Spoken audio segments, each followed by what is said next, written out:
there is I don't know what's happening to the lawmakers in Alabama. I realize they're all Christian fascists. They are crazy son of a bitches, but they're imposing their Christian fascist bullshit on everybody in the state. Now, the Alabama Library Association and other critics on Wednesday this week brought attention to Alabama's Republican or Christian fascist policymakers. They're pushing a new bill that opponents to the bill say will jail librarians and have a negative impact on collections, books that are donated to libraries. It's called, according to Common Dreams, it's called House Bill 385. And it was introduced Tuesday of this week by a Christian fascist son of a bitch named Arnold Mooney and 30 other legislators. And this is what it says, in part, quote, under existing law, certain obscenity laws do not apply to public libraries, public school libraries, college libraries, or university libraries, or the employees or agents of any such libraries. This bill would provide that these criminal obscenity laws do not apply to college or university libraries or their employees or agents, but do apply to public libraries, public school libraries, and their employees or agents. End quote. You get that. Now, this bill would also add, according to Common Dreams, it would add the following language to the definition of sexual conduct. You ready?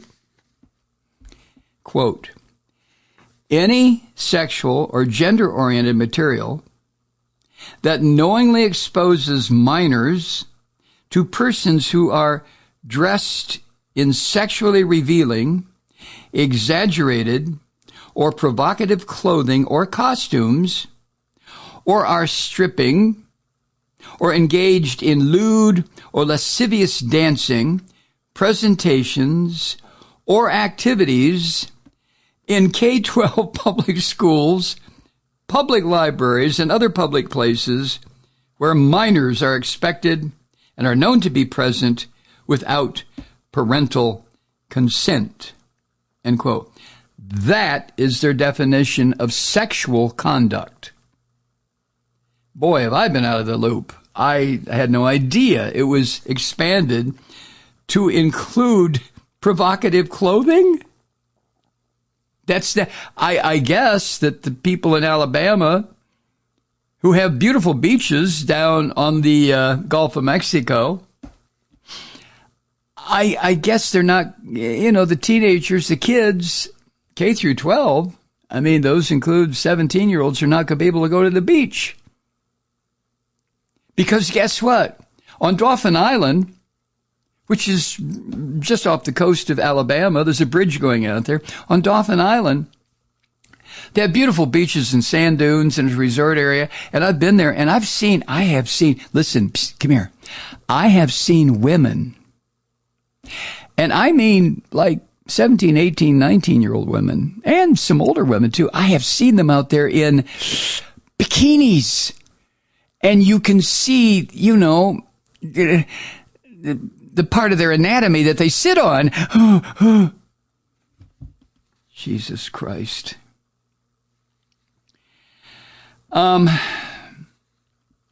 This bill would also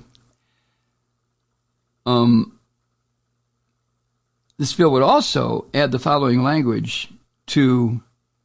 No, I just read this, didn't I? Yeah, I just read this. All right. The bill, according to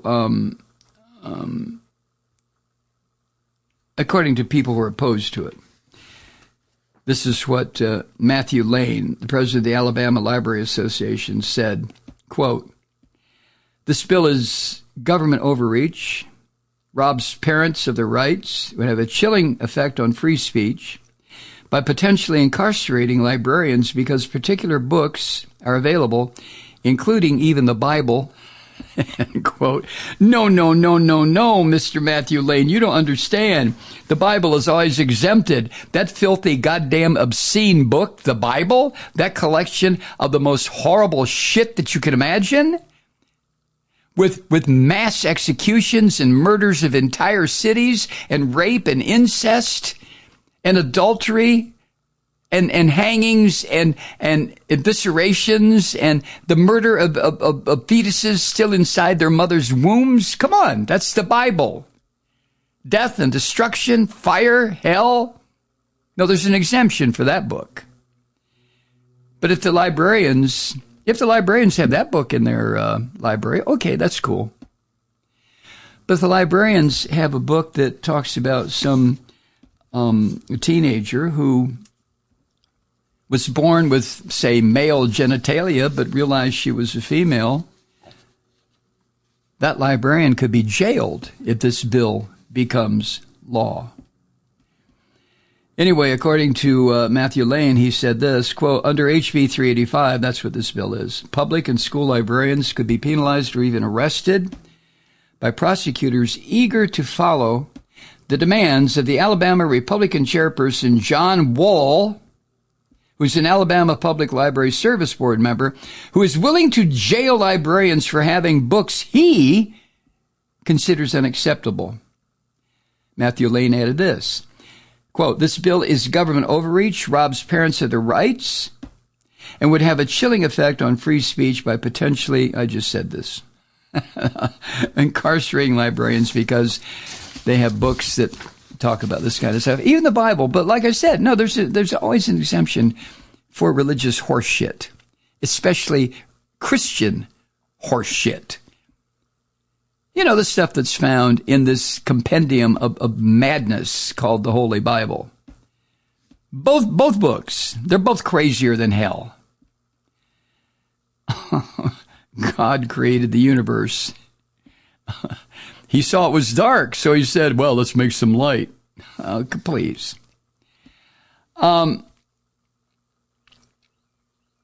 Now, this organization working against this crazy bullshit in Alabama is called Every Library. One word. Every Library. That's the name of this organization that is comprised of members of the Alabama Library Board. Or Library Association, I should say. But it's called Every Library. Every Library. This organization says it is, quote, the nation's first and only political action committee for libraries.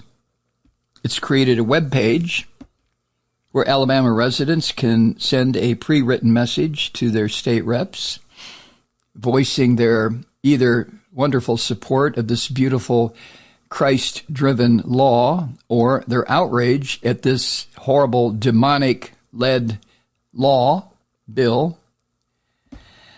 One message says this. This is off their website. Quote, I'm one of your constituents, and I want to know why Alabama lawmakers think jailing librarians and chilling free speech is a winnable argument. Under HB 385, public and school libraries would be stripped of their obscenity exemption as extremists try to penalize them for having LGBTQ affirming content, claiming sexually explicit material is available to children. That is false, but unsurprising, since two organizations, Clean Up Alabama and Moms for Liberty, signaled this as their master plan from the very beginning. Well, Every Library, that organization, Every Library, their message to Alabama lawmakers points out that a federal judge last year blocked enforcement of a similar law in Arkansas that, I think we talked about it, that criminalized librarians and booksellers who provide written material, books, magazines, articles, pamphlets, whatever, with material that the Christian fascists deemed harmful. harmful because it may say something about human sexuality or about lesbian, gay, or trans issues. Oh, man. How to address all this? I think there's one way to make or to begin the process of turning this madness out of our country. The first thing to do would be to first eliminate once and for all this filthy son of a bitch Donald Trump. I mean politically. I don't mean the other way. I mean politically. Get rid of him. Send the son of a bitch back to the Bronx where he belongs or wherever the fuck he came from. And then to eliminate members of the Christian Fascist Party who are still in positions of power, both nationally and on a state level. Just get rid of them. Vote them out of office. They are not there to advance the beauty of life in the United States or the potential for success. They're not there for any of that. They are there to destroy everything that does not comport with their crazed goddamn views of the Christian religion. Hi, Truth Seekers. Mike Malloy here. You know, the Progressive Voices Network brings you commercial-free commentary from today's leading progressive radio hosts and pundits, like me, Mike Malloy, 24 hours a day. I'm not your typical old guy from the 80s or the 90s talk radio host, and Progressive Voices is not your typical talk radio network. It's a listener-supported nonprofit with no corporate control whatsoever over our broadcast. So hosts like me, Mike Malloy, are free to rant and scream and carry on about whatever we like. We're often controversial, but we're never boring. Weeknights, 9 p.m. in the East, 6 p.m. in the West on the Progressive Voices Network. Always progressive, always on. I'm Mike Malloy. Keep it lit.